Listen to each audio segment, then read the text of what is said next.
एवं कलयुग में भी होने वाली है। माँ बाप की कोई कदर नहीं करता, लगभग हो चुकी है। तो ये हो क्या रहा है? एक लेवा एक देवा दूतम कोई किसी का पिता नहीं पुतम ऋण संबंध जुड़ा एक ठाटा अंत में सब बारह बाटा। आज मर जाएंगे हम, कौन बेटा साथ मरेगा? और कट्ठे मर भी गए कित एक्सीडेंट में तो पता नहीं कौन कहाँ जन्म लेगा, कोई कहाँ जन्म लेगा। तो क्या सांग है यो, किस चीज के ऊपर आप आंख बंद करके बैठे हो? ये आंख खोलनी पड़ेगी। लल्लो पत्तों का ज्ञान बतेरा दे लिया, अब खरी खरी कहूंगा। और इनको जो सहन कर गया उसका बेड़ा पार है।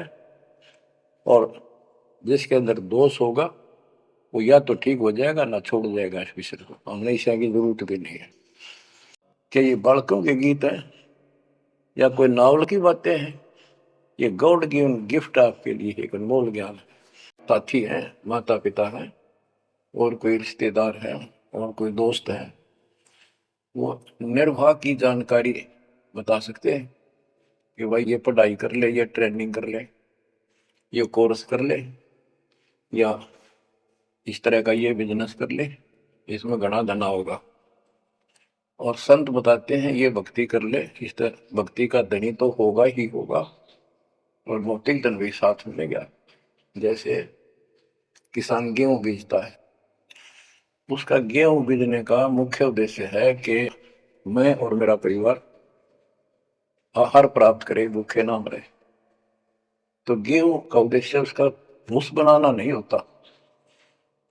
बहुत से किसान है जो पशु नहीं रखते क्योंकि ट्रैक्टर मशीनरी चल पड़ी, तो वो भी गेहूं बोते हैं, उनका भूस होता है। तो कहने का भाव ये है कि जो ये सच्ची भक्ति है, सच्चा ज्ञान है, इसकी साधना करने से, ये साधना करने से आपको भौतिक धन तो आपका होगा, पहले यो होगा, उसके बाद मोक्ष मिलेगा। या तो आप पत्थर हो चुके हो बच्चों, आपकी आत्मा पत्थर होगी। इतनी ऐसी बातें सुनकर भी और भय नहीं बढ़ता और लगन नहीं बढ़ती, बकवाद नहीं छूटती, तो आपका पाप बहुत जबरदस्त छाती में जमा है आपके मस्तिष्क में। उसका ये तरीका है, सत्संग ना चाहते हुए सुनो। सत्संग सुने बिना भक्ति भी ना बना आपसे। दाता ने अभी थोड़ा सा समय आपको दिया है, इसलिए दिया है कि आप में फिर जागृति आवे या भूल ना पड़े। अभी तक तो तुम सत्संग सुनते थे, औपचारिकता से सुनते थे। अब आपके पहले तो ऐसे सुनते थे, बस ठीक है, बहुत अच्छा बहुत अच्छा। अब ये वचन आपकी आत्मा के अंदर जमे, उसे अड़ंगे न फोड़ देंगी, झाड़ देंगे उसको कति। ये वचन दाता की, ये इसलिए दाता ने समय दिया है कि मेरे बच्चों को काल फिर से ना उड़ जाकर बैठ गया। बड़ी मुश्किल से तो आपको रास्ते पर लाए है, रास्ते पर मार्ग पर। ये काल के दूत दुष्ट आत्मा बीच बीच में और अडंगा डाणिए बहुत घने घूमे हैं। पर आप इतने दृढ़ हो जाओ, उन दुष्टों की बात को सपने में भी सच न मानना। मैं सामने बोल रहा हूं, मैं कह रहा हूं, आपका गुरु हूं। वो दुष्ट आत्मा एक कितने वीडियो डाल दे ले, उससे की साची मान ली सारी। दुष्ट आत्मा देखा ना, आस पास आया नहीं, मेरे से मिले नहीं कदे। वो इतने बालक मत रहो, समझदार हो जाओ। अब मैं क्यों दुख पा रहा हूं, मेरे के लागो तुम।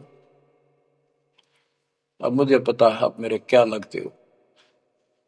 आप उस परम पिता के वो भोली बाली संतान हो, जिनको कोई भी मूर्ख बनाकर कहीं भी आपको भगा ले जाता है।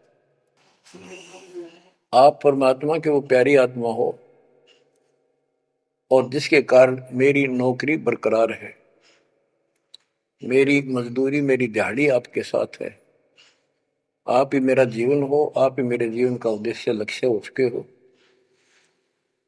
क्योंकि मुझे ज्ञान हो गया है, मुझे परमात्मा ने यह मजदूरी सौंप दी है। और आपके कष्ट को दास खूब जानता है, आप नहीं जानते। अब देखो कितने दिन हो गए, एक दिन, दो दिन, एक साल में 365 दिन होते हैं। और 1994 से लेकर आज तक गिन लो कितने हो गए।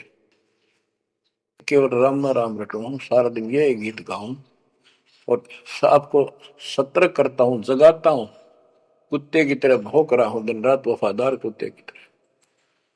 आपको आंखें खोलनी पड़ेंगी। अब इस नींद में सोने नहीं दूंगा जब तक मेरे जीवन में सांस है, क्योंकि आप नरक में जाओगे, कुत्ते के देखने के धक्के खाओगे। ये दुख तुम्हें ना दिखता पर मेरे को साफ दिखाई देता है। मेरा कलेजा मुंह को आ जाता जब देखोगे कहाँ जाएंगे। अगर इस मार्ग को छोड़ दिया, ठीक से नहीं लगे, क्या हालत होगी आपकी। तो बच्चों, यह सारी कमजोरी है जो मर्यादा से न्यारी हटकर करोगे, चाहे कुछ भी कर लियो। मर्यादा को हल्के में ला लो। जैसे हमने इतने सारे नियम बना दिए, भक्ति करनी है तो इनका पालन करना पड़ेगा, नहीं तो फिर गधे बनकर कुमार के नियम में चलना पड़ेगा। एक कदम भी अपनी मर्जी से नहीं जा सकते। बैल बनकर नाथ डल जाएगी, छच्चर बनकर बग्गी में दौड़े जाओगे, रेड़ी में। तो इस बात का सख्त ध्यान रखो, यदि आपने यहां से निकलना है, मर्यादा ना टूटे। और मर्यादा ये पता नहीं कितने प्रकार से टूट जाती है। जैसे हमने किसी को सेवा दे दी, भाई क्या सेवा कर लो, शुक्रिया दाता का, मजदूरी मिली, खुश हुई, फिर कह दिया ये त्याग दे, छोड़ दी, दूसरे को दे दी। बता फिर दुख क्यों मानना। फिर दुख मानते, मैं ये समझा, इतना ज्ञान होकर भी तुम ऐसी बातें करते हो, तो शुक्र मनाओ और 100 बार हाथ जोड़ के भाई बहुत अच्छा, गुरुदेव का आदेश है कि भाई सेवा कर लेगा, मुझे भी और सेवा दे दियो कोई, मेरी नीयत से सेवा करने की। अन्ना मिला तो अपना सबर करे, भक्ति करे, सत्संग में जाओ। 100 सेवा है आश्रम में करने वाले को, बहुत सी सेवा होती है। तो एक बात का बंद कर नहीं बैठना चाहिए। ये प्रार्थना आती है, मेरे को कोऑर्डिनेटर की सेवा फेर दियो, ये भी कमजोरी है। जो भक्ति हम आपको दे रहे हैं, इसमें आपको ये भौतिक धन तो आप पर होगा। ये प्रथम मंत्र जो दिया जाता है, इसके बिना आगे के मंत्र नहीं चले। गेहूं बोते हैं तो उसमें डंठल पहले आओगे जो भूस होता है, और डंठल अच्छी 2-2, 3-3 फुट की वो बढ़ेगी, जब जाकर बाली आओगी, बाल जिसमें गेहूं लगेंगे, जिसमें गेहूं होंगे। तो इसी प्रकार ये जो भक्ति आपको दास दे रहा है, परमात्मा की दी हुई, गुरुदेव का आदेश से उनकी बख्शी हुई, ये ऐसे काम करेगी। आपने भौतिक धनता ना मांगोगे तो भी देगा, ये मिलेगी, इसमें बस की बात नहीं। लेकिन इतना सब्र करना पड़ेगा, इतना संतोष करना पड़ेगा ताकि फसल तैयार हो। आज गुआर कल फसल में ना भूस हो ना कणक हो। तो आपको इसमें घनी आत्मा मारने की आवश्यकता नहीं, ज्यादा टेंशन लेने की आवश्यकता नहीं, थोड़ी सब्र की आवश्यकता, और भक्ति में मर्यादा में रहना पड़ेगा। संत संग लगना, यानी संत के पास जाओगे, परमात्मा की कथा सुना होगा, ये कथा आपको घर घर बैठे सुनने लग रही। ये जीवित मरो, सत्संग में जाते हो, सेवा के लिए जाते हो, कोई समस्या महसूस होती है तो होती रहो, सेवा में चल पड़ो। ये सोच लो सत्संग में ना जाऊं और कल उपयोग हो जाती है, वैसे मृत्यु हो जाए, फिर वो परमानेंट काम गया जो कदे भी नहीं कर सकता सुना के। और सत्संग में जाने से वैसे तो नुकसान होता नहीं, गारंटीड बात है। और मान लेते हैं हो गया, हो जाएगा तो एक दिन पाछा आके फिर संभाल लेंगे। और पक्की टिकट कट गई, यहाँ से मरे गए तो फिर कद संभालोगे। फिर घर के रहे ना गांठ के, ना भगवान के रहे, और ना आपका घर रहा, ना बाहर रहा, ना कारोबार रहा। इतना आपने अपने मन को समझाना पड़ेगा। इतना नहीं समझाओगे, इतना भक्ति नहीं कर पाओगे। ठीक है, जैसा करोगे सेवा सुमन दान, फल आपको मालिक जरूर देगा। लेकिन जो समस्या है, जो रोग है जन्म और मृत्यु का, वो तो ज्यों का त्यों रह गया। समर्पित हो गए, देखो समर्पित हो जाओ, मालिक का काम पहले, संसारिक बाद में। 100 काम छोड़ के दाता की सेवा और सत्संग में आपने रुचि बनानी चाहिए। तो बच्चों, जीवित मर लो, इन बातों को छाती में धर लो, हृदय में बैठा लो, कति मस्तिष्क में। आप विश्वास रखना या गलती फेर ना कर देना, इतनी आपकी अकल होता है। उसी टाइम ने ले जाते दाता साथ आए थे।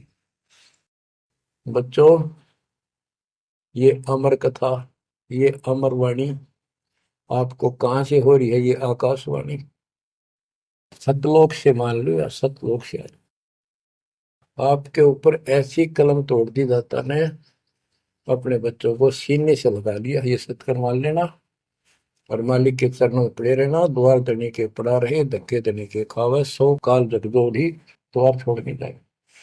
ये गांठ बांध लो, पल्ले नोट कर लो।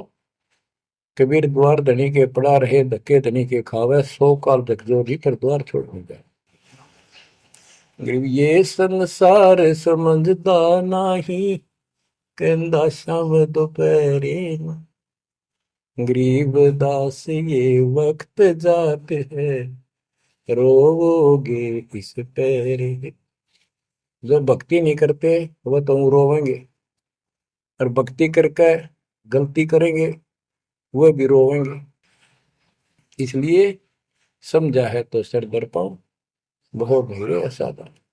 परमात्मा आपको मोक्ष दे, सदा सुखी रखे। सत्संग।